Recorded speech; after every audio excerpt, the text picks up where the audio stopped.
पुरुषोत्तम योग इस प्रसंग में असंग शब्द अत्यंत महत्वपूर्ण है, क्योंकि विषय भोग की आसक्ति तथा भौतिक प्रकृति पर प्रभुता अत्यंत प्रबल होती है। अतः प्रामाणिक शास्त्रों पर आधारित आत्मज्ञान की विवेचना द्वारा विरक्ति सीखनी चाहिए और ज्ञानी पुरुषों से श्रवण करना चाहिए। भक्तों की संगति में रहकर ऐसी विवेचना से भगवान की प्राप्ति होती है। तब सब प्रथम जो करणीय है वह है भगवान की शरण ग्रहण करना। यहाँ पर उस स्थान पद का वर्णन किया गया है जहाँ जाकर मनुष्य इस छद प्रतिबिंबित वृक्ष में कभी वापस नहीं लौटता। भगवान कृष्ण वह आदि मूल है जहाँ से प्रत्येक वस्तु निकली है। उस भगवान का अनुग्रह प्राप्त करने के लिए केवल उनकी शरण ग्रहण करनी चाहिए, जो श्रवण कीर्तन आदि द्वारा भक्ति करने के फल स्वरूप प्राप्त होती है। वे ही भौतिक जगत के विस्तार के कारण है।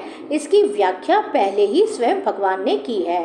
अहम सर्वस्य प्रभवः, मैं प्रत्येक वस्तु का उद्गम हूँ। अतः इस भौतिक जीवन रूपी प्रबल अश्वत्थ के वृक्ष के बंधन से छूटने के लिए कृष्ण की शरण ग्रहण की जानी चाहिए। कृष्ण की शरण ग्रहण करते ही मनुष्य स्वतः इस भौतिक विस्तार से विलग हो जाता है। जो झूठी प्रतिष्ठा, मोह तथा कुसंगति से मुक्त है, जो शाश्वत तत्व को समझते हैं, जिन्होंने भौतिक काम को नष्ट कर दिया है, जो सुख तथा दुख के द्वंद्व से मुक्त हैं और जो मोह रहित होकर परम पुरुष के शरणागत होना जानते हैं, वे उस शाश्वत राज्य को प्राप्त होते हैं। तात्पर्य, यहाँ पर शरणागति का अत्यंत सुंदर वर्णन हुआ है। इसके लिए जिस प्रथम योग्यता की आवश्यकता है वह है मिथ्या अहंकार से मोहित न होना। चूँकि बद्धजीव अपने को प्रकृति का स्वामी मानकर गर्वित रहता है, अतः उसके लिए भगवान की शरण में जाना कठिन होता है। उसे वास्तविक ज्ञान के अनुशीलन द्वारा यह जानना चाहिए कि वह प्रकृति का स्वामी नहीं है, उसका स्वामी तो परमेश्वर है।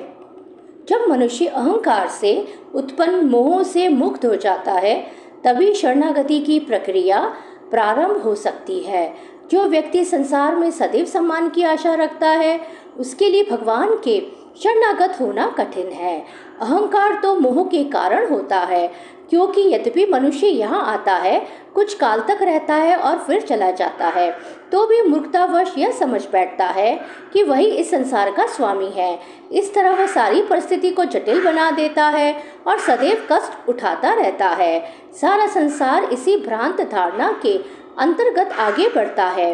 लोग सोचते हैं कि यह भूमि या पृथ्वी मानव समाज की है और उन्होंने भूमि का विभाजन इस मिथ्या धारणा से कर रखा है कि वे इसके स्वामी हैं। मनुष्य को इस भ्रम से मुक्त होना चाहिए कि मानव समाज ही इस जगत का स्वामी है। जब मनुष्य इस प्रकार की भ्रांत धारणा से मुक्त हो जाता है, तो वह पारिवारिक, सामाजिक तथा राष्ट्रीय स्नेह से उत्पन्न कुसंगतियों से मुक्त हो जाता है। ये त्रुटिपूर्ण संगतियाँ ही उसे इस संसार से बांधने वाली हैं। इस अवस्था के बाद उसे आध्यात्मिक ज्ञान विकसित करना होता है। उसे ऐसे ज्ञान का अनुशीलन करना होता है कि वास्तव में उसका क्या है और क्या नहीं है। और जब उसे वस्तुओं का सही ज्ञान हो जाता है, तो वह सुख दुख, हर्ष विषाद जैसे द्वंद्वों से मुक्त हो जाता है। वह ज्ञान से परिपूर्ण हो जाता है और तब भगवान का शरणागत बनना संभव हो पाता है।